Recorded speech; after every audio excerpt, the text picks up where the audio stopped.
আমরা দশম শ্রেণীর দ্য ক্যাট গল্পটি পড়ব, written by Andrew Barton Paterson. দেখো, প্রথমেই অ্যাবাউট দ্য অথার, লেখকের সম্পর্কে কিছু জেনে নেওয়া যাক। Andrew Barton Paterson 1864 to 1941 was an Australian poet, journalist and author who wrote extensively on Australian life. তিনি একজন অস্ট্রেলিয়ান পোয়েট, কবি, সাংবাদিক, এবং তার সঙ্গে সঙ্গে তার যে লেখাগুলো সেগুলো মূলত অস্ট্রেলিয়ান মানুষের জীবনের ওপর ভিত্তি করে লেখা, তাদের জীবন ধারার উপর ভিত্তি করে লেখা। His notable works include Waltzing Matilda and the Man from Snowy River. Waltzing Matilda এবং the Man from Snowy River, এ দুটো তার বিখ্যাত কাজের নাম। অ্যাবাউট দ্য টেক্সট, গল্পটা সম্পর্কে কি লেখা আছে এখানে দেখে নিই। The text describes in minute details the daily activities of cats. এই গল্পটার মধ্যে বিড়ালের প্রাত্যহিক যে কাজকর্ম, প্রতিদিনের যে অ্যাক্টিভিটি, সেই অ্যাক্টিভিটিগুলোর কথা এখানে বলা হয়েছে। The humorous narrative takes us into the world of cats and indicates to us that they may not be the gentle and timid creatures that we take them for. এই গল্পটা অত্যন্ত মজা করে গল্পটা বলা হয়েছে, এবং এই গল্পের মধ্যে একটা অন্য জগতের আমরা সন্ধান পাবো, ক্যাটের একটা অন্য জগতের সন্ধান পাবো, যেটা আমাদের সাধারণভাবে আমরা জানি না যে বিড়ালের এই ধরনের কিছু অ্যাক্টিভিটিস থাকতে পারে। এবং সাধারণভাবে আমরা ক্যাটকে যেরকম জেন্টেল, যেরকম টিমিড ক্রিয়েচার বলে মনে করি, শান্তশিষ্ট, নম্র, ভদ্র প্রাণী বলে মনে করি, আসলে কিন্তু বিড়াল সেরকম প্রাণী নয়। গল্পটা শুরু করা যাক। দেখো, Unit 1. Most people think that the cat is an unintelligent, fond of ease and caring little for anything but mice and milk. একেবারেই সাধারণভাবে অধিকাংশ মানুষ মনে করে যে ক্যাট হলো অত্যন্ত আনইন্টেলিজেন্ট, একেবারে বুদ্ধিশুদ্ধি নেই বিড়ালের।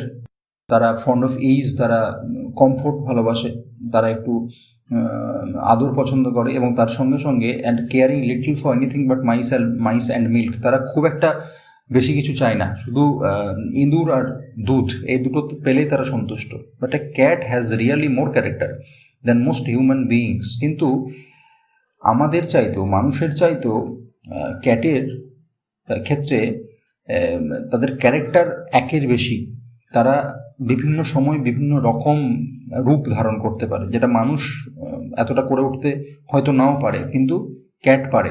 And gets a great deal more satisfaction out of life, এবং এইভাবেই তারা জীবনটাকে উপভোগ করে। He or she is an athlete.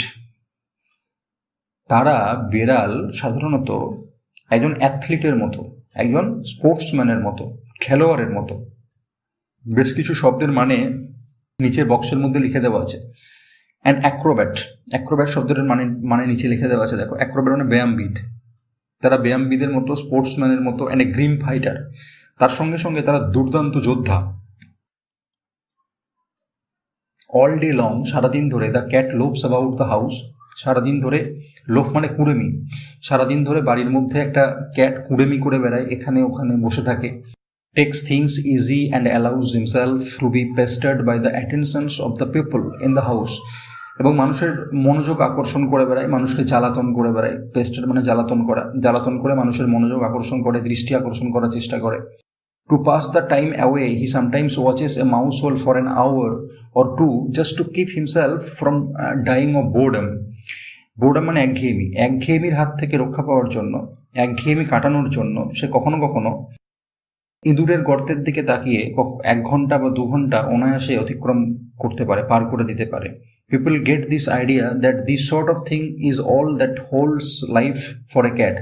মানুষ মনে করতে শুরু করে যে একটা বিড়ালের জন্য ঠিক এরকম জীবনটাই তো উচিত, বিড়াল তো এইভাবেই তার সারা জীবন কাটাবে, অলসভাবে কাটাবে। But watch him as the shades of evening fall, কিন্তু যদি সন্ধ্যা হওয়ার পর তাকে আমরা দেখি, তাহলে আমরা কি দেখব? You can see the cat as he really is. একটা বিড়াল আসলে কি, সেটা সন্ধ্যা হওয়ার পরে আমরা দেখতে পাই, অন্ধকার হওয়ার পরে। Unit 2. When the family sits down to tea, যখন সাধারণভাবে বাড়ির সকলে চা খাওয়ার জন্য বসে, the cat puts in an appearance, ঠিক সেই সময় বিড়াল সেখানে এসে উপস্থিত হয়। টু গেট হিজ শেয়ার, তার ভাগটা নিয়ে নেওয়ার জন্য। হি পার্স নয়েজিলি, পার্স মানে নিচে লিখে দেওয়া আছে, he purrs noisily and rubs himself against the legs of the family members.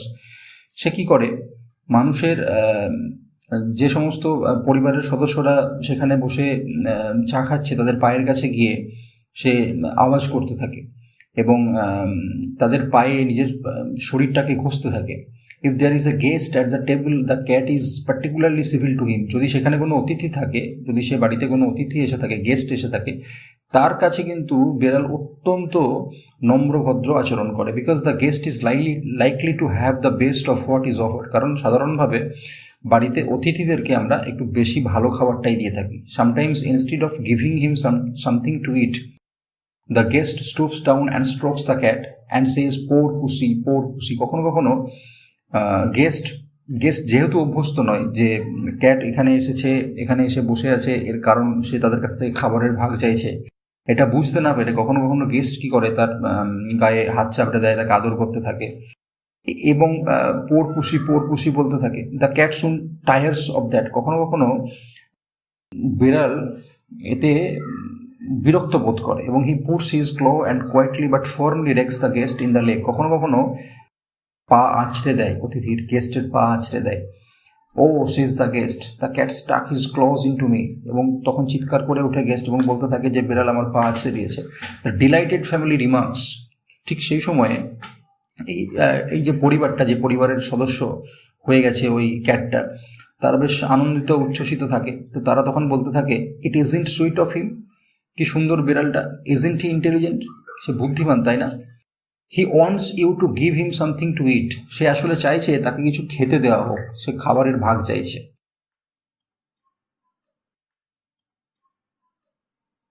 The guest dares not do what he would like to do. আসলে এরপর গেস্ট যেটা করবে সে সেটা করতে চাইছে না, তাও সে করবে। আসলে সে যেটা করতে চাইছে সেটা হচ্ছে kick the cat out of the window. সে বিড়ালটাকে কিক করে, লাথি মেরে জানালার বাইরে ফেলে দিতে চায়। So the tears of rage and pain in his eyes. সুতরাং অনেক রাগ নিয়ে, অনেক যন্ত্রণা নিয়ে, he affects to be very much amused. সে দেখানোর চেষ্টা করে যে আমি খুব আনন্দিত হয়েছি, আমি খুব খুশি হয়েছি। And sorts out a bit of fish from his plate and hands it down. তারপরে প্লেট থেকে মাছের টুকরো নিয়ে তাকে দেয়। The cat gingerly receives it. অত্যন্ত সাবধানে, জিঞ্জারলি মানে অত্যন্ত সাবধানে বিড়াল এটাকে রিসিভ করে, গ্রহণ করে। With a look in his eyes. এবং সে দেখাতে থাকে, that says another time my friend you won't be so slow to understand, যে এরপর যখন আমি আসবো তখন যেন বুঝতে তো দেরি না হয় তোমার। He purrs as he retires to a safe distance from the guests boot before eating his food. এবং পার্স মানে এখানে লিখে দেওয়া আছে, দেখো, পার্স মানে হচ্ছে গড়। সে রাগে গড় আওয়াজ করতে করতে সেখান থেকে একটা সুরক্ষিত দূরত্বে চলে যায়, যাতে করে গেস্টের বুট কোনোভাবেই যেন ওই খাবারের অংশ লেগে, খাবারের টুকরো লেগে নোংরা না হয়ে যায়। Unit 3।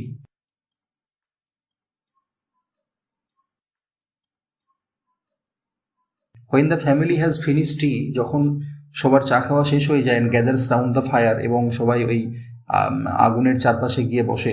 The cat casually goes out of the room, তখন অত্যন্ত আস্তে আস্তে, অত্যন্ত সন্তর্পণে বিড়ালটা বাইরে চলে যায়। True life now begins for him. এরপরে যে জীবনটা শুরু হয় তার, সেই জীবনটাই হচ্ছে তার প্রকৃত জীবন। He saunters down his own backyard.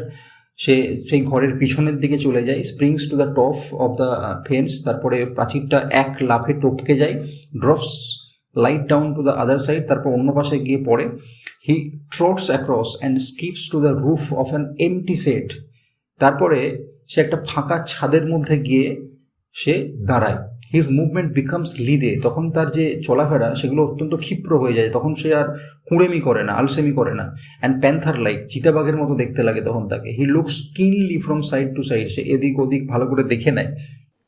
And moves নয়েজলেসলি, তারপর সে নিঃশব্দে সেখান থেকে এগোতে থাকে। For he has so many enemies, dogs and small boys with Stones. কারণ আসলে অনেক কুকুর থাকে যে কুকুরগুলো তাদের তাড়া করতে পারে, এবং অনেক দুষ্টু ছেলে থাকে যারা পাথর ছুটতে পারে তাদের দিকে। সে কারণে তাদেরকে ভালো করে দেখে নিয়ে সে এগোতে থাকে। তারপর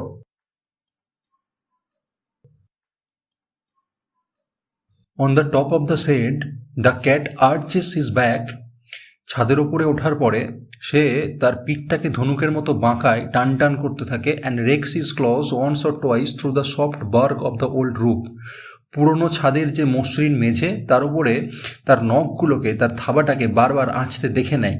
হি stretches himself a few times to see if every muscles is in full working order. সে বারবার নিজে কসরত করে, দেখতে থাকে যে তার সমস্ত মাসলগুলো ঠিকঠাক আছে কিনা। Then dropping his head nearly to his paws, তারপরে মাথাটাকে নিচু করে পায়ের কাছ পর্যন্ত। He sends across a call to his kindred. তারপরে সে তার কিন্ড্রেড মানে হচ্ছে তার স্বজাতি, অন্যান্য যে বেড়ালরা রয়েছে এখানে ওখানে, তাদেরকে সে ডাক দেয়। বিফোর লং দে কাম, তারা আসার আগে, গ্লাইডিং গ্রেসফুল শ্যাডোজ, সে কি করে, তার সে কমনীয় শরীর, তার যে নরম শরীর, সেই শরীরটাকে সে এদিক ওদিক শরীরটাকে গড়াতে থাকে। No longer are they are meek creatures who an hour ago were mewing for fish and milk. কিছুক্ষণ আগে যেটা ছিল অত্যন্ত নম্র একটা জীব, একটা প্রাণী, অত্যন্ত শান্তশিষ্ট একটা অলস প্রাণী, শুধুমাত্র মাছ আর দুধ চাইতো, আর কিছুই চাইতো না। দে আর নাও গ্রিম ফাইটার্স, তারা তখন হয়ে যায় একেবারে পাকাপোক্ত যোদ্ধা, যুদ্ধ করার জন্য একেবারে প্রস্তুত হয়ে থাকে। Just think how much more he gets out of his life. তাহলে ভেবে দেখো সে তার জীবন থেকে কতখানি আনন্দ বা কতখানি ভিন্ন ধরনের, একটা জীবনের মধ্যে নানা রকমের কাজকর্ম সে করছে, কাজকর্মের মধ্যে নিজেকে সে আটকে রেখেছে। Then you do out of years, সেখান থেকে আমরাও অনেক কিছু শিখতে পারি। And the sports they have to, তারা যে ধরনের খেলাধুলা, লাফাঝাপা এগুলো করতে থাকে। অ্যাজ দে গেট ওল্ডার, যখন তাদের বয়স হয়ে যায়, they go in for sport in the suburban backyards. যখন তাদের বয়স হয়ে যায় তখন তারা বেশি দূরে যেতে পারে না খাবারের সন্ধানে, তখন তারা বাড়ির যে আশেপাশে, বাড়ির যে পিছনের দিকের যে অংশ, সাবারবান মানে এখানে লিখে দেওয়া আছে, না আগে লিখে দেওয়া আছে পার্শ্ববর্তী অঞ্চল, ব্যাকইয়ার্ড মানে হচ্ছে বাড়ির পিছনের দিকে যে উঠোন বা জায়গা, সেখানেই যায় তাদের শিকার ধরবার জন্য। দিস ব্যাকইয়ার্ডস দ্যাট আর ডাল টু আস, যে বাড়ির পিছনের দিকের যে জায়গাগুলো, যেগুলো সাধারণত নোংরা থাকে, জঞ্জালে পরিপূর্ণ থাকে, সেই সমস্ত জায়গাগুলো আমাদের কাছে অত্যন্ত নোংরা। Are to them hunting grounds, সেগুলোই তাদের কাছে হয়ে যায় শিকার ধরার জায়গা, hunting ground. Where they have more gallant adventure than king Arthur's knights ever had. এবং সেই জায়গাটাতে তারা তাদের যত রকমের সাহসী অভিযান, দুঃসাহসিক অভিযান আছে, সেগুলো তারা চালাতে থাকে। যে অভিযান নাকি কিং আর্থারের যে নাইট ছিল, যোদ্ধা, কিং আর্থার নিচে লিখে দেওয়া আছে দেখো, a legendary king of the Britons in the 6th century, সেই কিং আর্থারের যারা নাইট, যারা যোদ্ধা, তাদের যুদ্ধের কাহিনীকেও হার মানাতে পারে।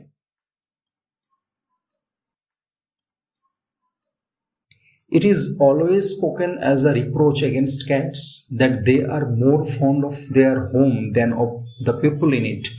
এটা বেড়ালের সম্পর্কে একটা অভিযোগ যে বেড়াল জায়গাটাকে ভালোবাসে, বাড়িটাকে ভালোবাসে, বাড়ির লোকজনগুলোকে ততটা ভালোবাসে না। Naturally the cat doesn't like to leave his country. সুতরাং বেড়াল সাধারণত যে জায়গায় থাকে সেই জায়গাটা ত্যাগ করতে চায় না।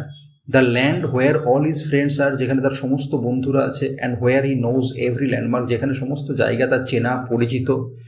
Exiled in a new land, নতুন একটা জায়গাতে যদি তাকে নির্বাসন দেওয়া হয়, he would have to learn a new geography, তাহলে সেখানে গিয়ে তাকে নতুন করে আবার সমস্ত পরিবেশটার সঙ্গে তাকে মানিয়ে নিতে হবে, সমস্ত জায়গাগুলো তাকে চিনতে হবে নতুন করে। So when the family moves, সুতরাং যখন একটা ফ্যামিলি এক জায়গা থেকে অন্য জায়গাতে চলে যায়, শিফট করে যায়, দ্য ক্যাট ইফ অ্যালাউড, যদি ক্যাটটাকে অ্যালাউ করা হয়, will stay at the old house, ওই পুরোনো বাড়িটাতেই যদি তাকে থাকতে দেওয়া হয়, and attach himself to the new tenants, নতুন যে ভাড়াটিয়ারা আসে তাদের সঙ্গে যদি সে থাকতে পারে, he will give them the privilege of boarding him while he enjoys life in his own way. এবং সেখানে সে নিজের একটু জায়গা করে নেয়, এবং জায়গা করে নিয়ে আগের মতোই সে আবার নিজের জীবনটাকে অতিবাহিত করতে থাকে।